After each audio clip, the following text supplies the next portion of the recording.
Well guys, today you need to get ready because in a few days we're going to be seeing Minecraft 1.17. That's right, earlier today we got the confirmation that Minecraft 1.17 is going to be releasing very soon. And so today we're going to be talking about when this release date is and what exactly is going to be in this update. So first off, when is this update going to be released? Well, they stated it will be on June the 8th. That's right, June 8th, which is actually only like 2 weeks away. It's like on Tuesday of next week, which is absolutely insane. And I'm very excited about this new update because there's going to be some really cool features that me personally, I am just going to be using quite a lot of. And the first feature that we're going to talk about is going to be the mobs. Because in this update, we're going to be seeing 3 new mobs. We have the Axolotl, the glow squid, and goats. Now at first, I really didn't care much for the glow squid. I absolutely love the Axolotl, and the goats, they can be absolutely annoying. Now, as I said before, at first, I really didn't care much about the glow squid. I mean, the mob itself, I still don't care about the mob. Even though it's a pretty cool looking mob, I just don't care about the mob at all. But whatever, it's what it drops that's something that's really cool. So let me take my wooden sword. I'm going to go ahead and whack it right in the face. And then we got ourselves the glow ink sack.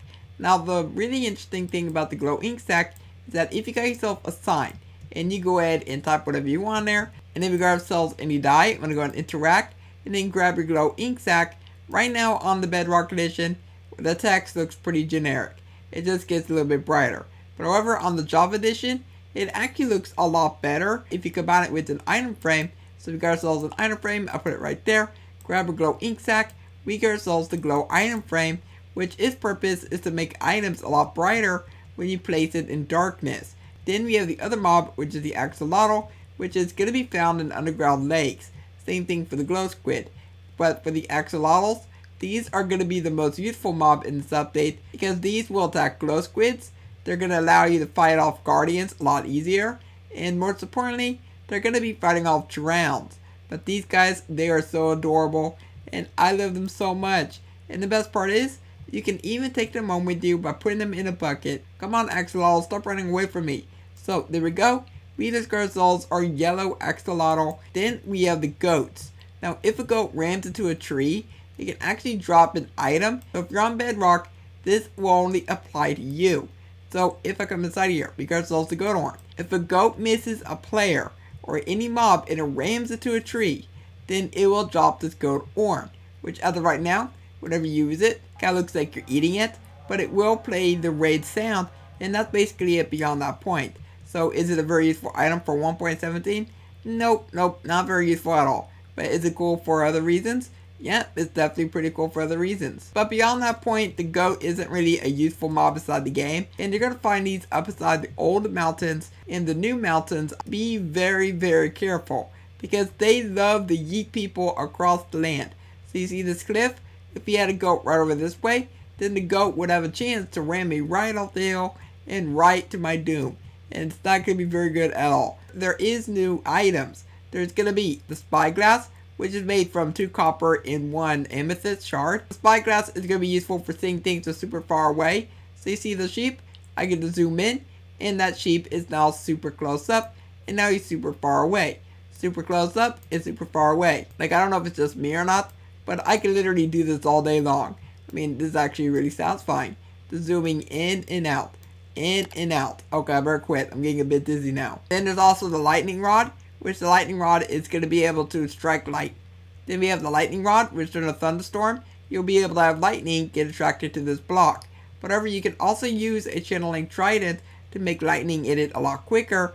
And so you can use this for Jar's creeper farms, or maybe you'd use this for maybe like a witch farm. Now there's also going to be new raw variants of ores, and you get those by breaking regular ore blocks. Now originally iron or gold or copper, they would just drop the block. But after this update, you'll be able to get yourself these 3 items, which is going to be really good.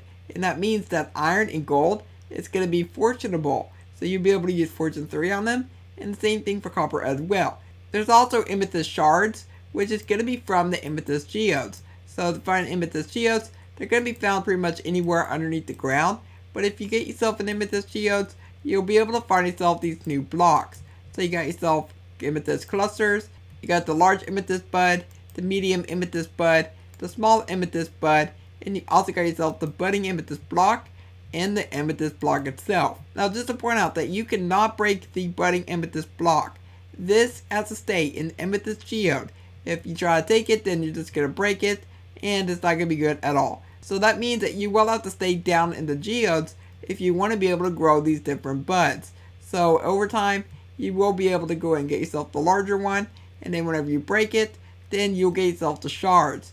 And the shard, as I mentioned earlier, is useful for the Spyglass, and it's very useful for another new block, which is called Tinted Glass. Tinted Glass is crafted just like this, so 4 amethyst shards on the sides, grab your glass, stick it around the middle, and then you get yourself Tinted Glass. Now as of right now, there is only one color of this. I kind of wish that there would have been more colors, but maybe in the future Mojang may introduce even more colors, but we just never know. But if you just go and use this block, then this is going to be very, very useful for lots of mob farm designs, because this will block light. If I were to go ahead and close this up, it's now completely dark, and now it is completely light. So it's kind of like glass where you can see through it, but however, light cannot go through it. So if you put this in your mob farm area, then you can still see through your mob farm, but you don't have to worry about light on the other side coming to your farm.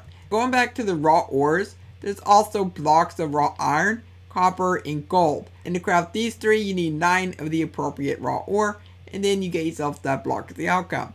And these blocks, now in my own opinion, these blocks do look really cool, and I'm definitely going to be using them if I'm making a pathway, or if I just want to have a unique block to use.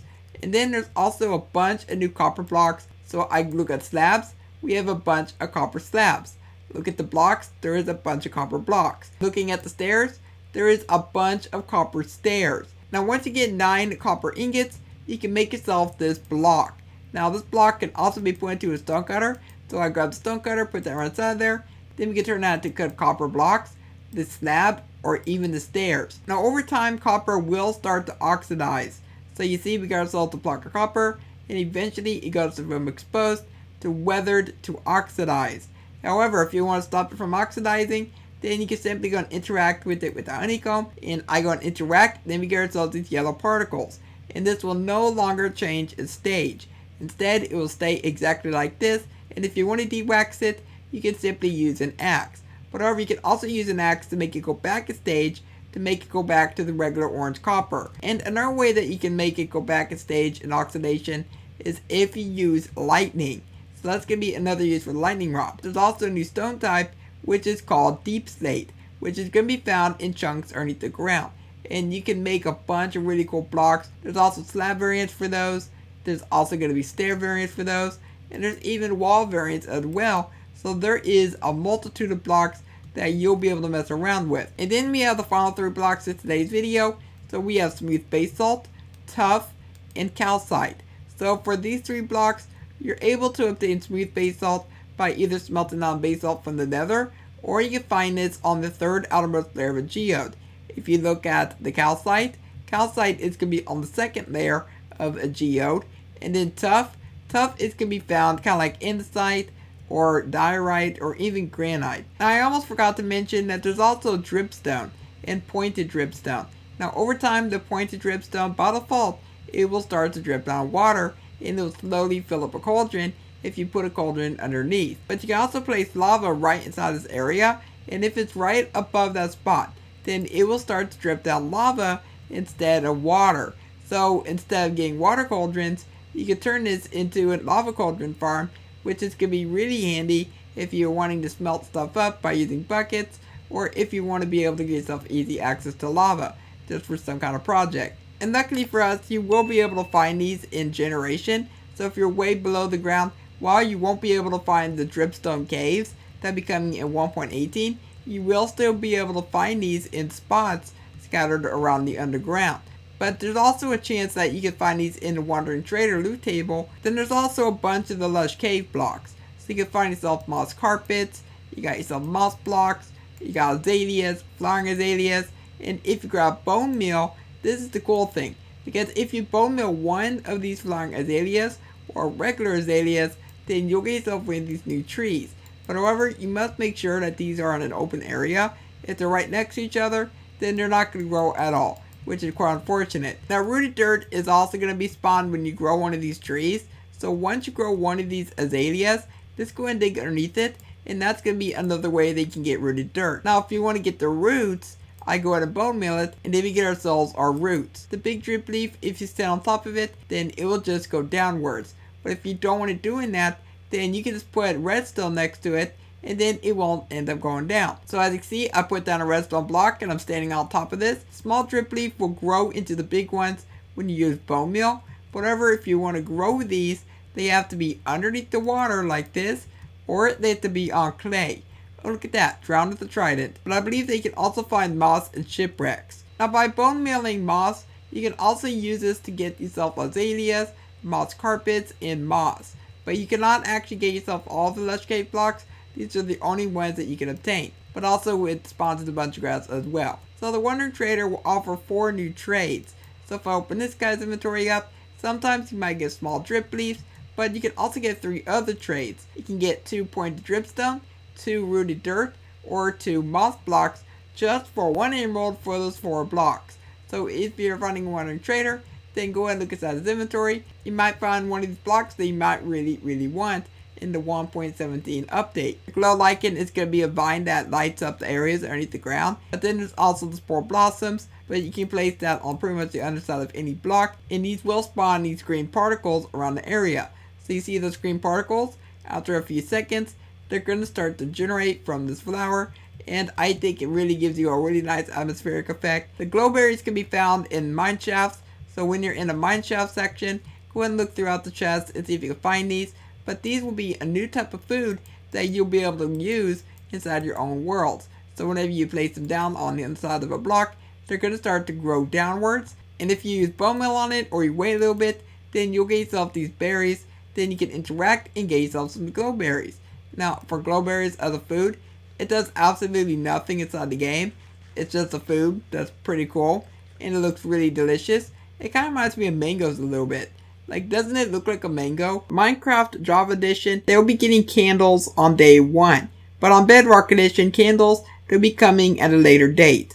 That's it for everything in 1.17. Now, while a lot of people might think that this is a small update, this is getting us ready for the 1.18 update, which will be giving us the new caves and the new mountains. And it's going to be absolutely awesome. I would love to hear your thoughts down below in the comments on what you think of everything. Do you think 1.17 is going to be a fun update? And are you excited for 1.18? If you enjoyed this video, consider leaving a like on it, subscribe if you're around here, and don't forget to turn on notifications. For now, hope you have a logical day, and I will catch you next time. Goodbye.